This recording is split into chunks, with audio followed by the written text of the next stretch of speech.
What is good? Osiris here, stuck in the middle. Thanks for joining. I got a clip here from a person that I will, at least for this episode, affectionately refer to as the General. Let's hear what the General had to say, and then I'll have some comments, just big takeaways, nothing antagonistic. Calm down, YouTube. You can't do that, hey! We're not getting too deep on here. I know where I'm at. I'm a guest in your house. On the G20, you were there meeting some of the leaders as well. Professor Schwab, what do you make of the result? Finally, they put something as a statement, and it seems quite positive with all the voices included. So let me pause that for a second. They did release a statement after this meeting, and it's just the basic stuff. I'll read a little bit of it. This is from the White House website. I'll actually share this so you can see that I am referring to something actual. Finally, they put something as a statement, and it seems quite positive with all the voices included. Here, it's just the generic stuff saying 14 years ago, the leaders met for the first time. These are the people who want, in my opinion, a one earth government. Facing the most severe financial crisis in our generation, we recognize as large global economies that collectively we carry responsibilities. Collectivism that ties into this clip in who the General will refer to as the role model for the world. I respect China's achievements, which are tremendous. And to be fair, he did put in a statement there saying we have to be careful not to impose this on all countries. I'll get to that in a second. That statement was bizarre.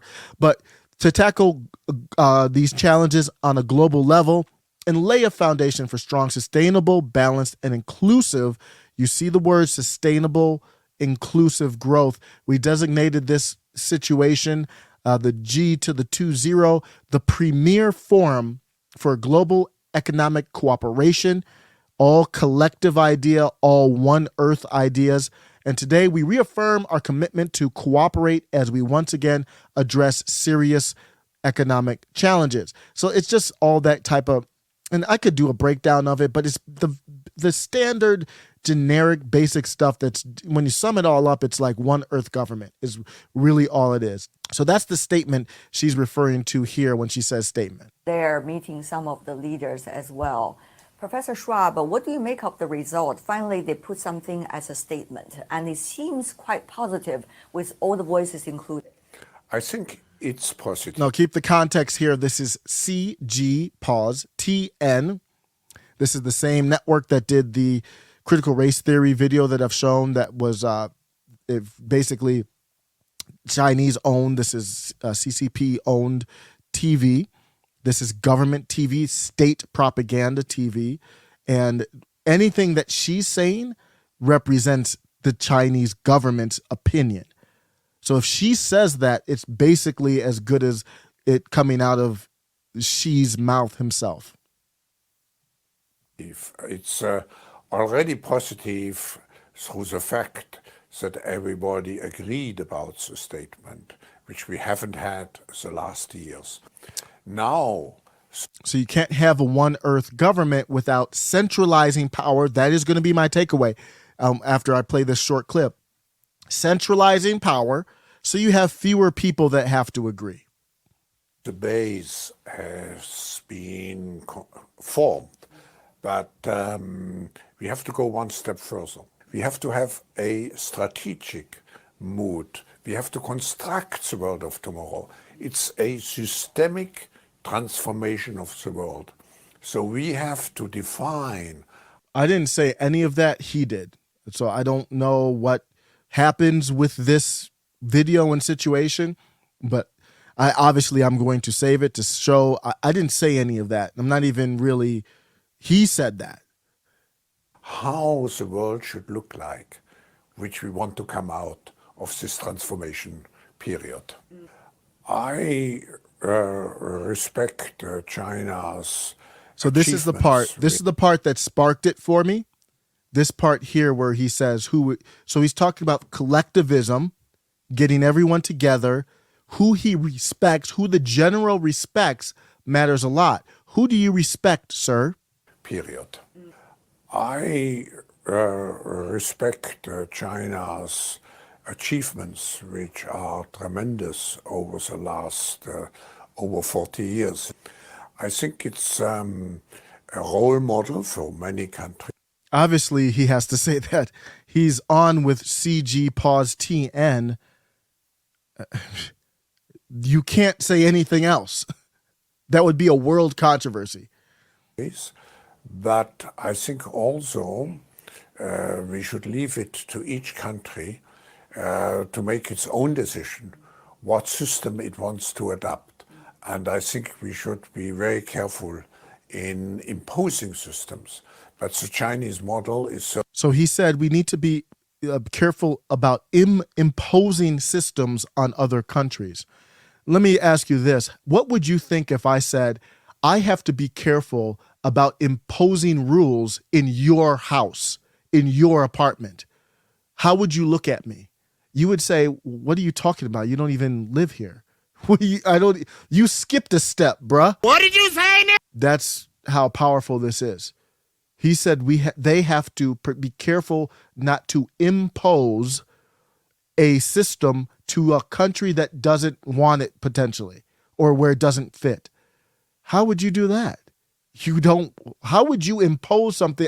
How would I impose rules? Maybe I would impose a rule on your household. Everybody's got to be in bed by 10 p.m.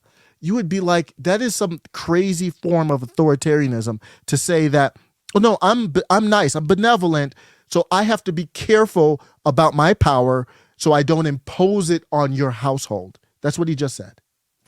I think it's a role model for many countries, but I think also we should leave it to each country to make its own decision what system it wants to adopt. And I think we should be very careful in imposing systems. But the Chinese model is certainly a very attractive model for quite a number of countries.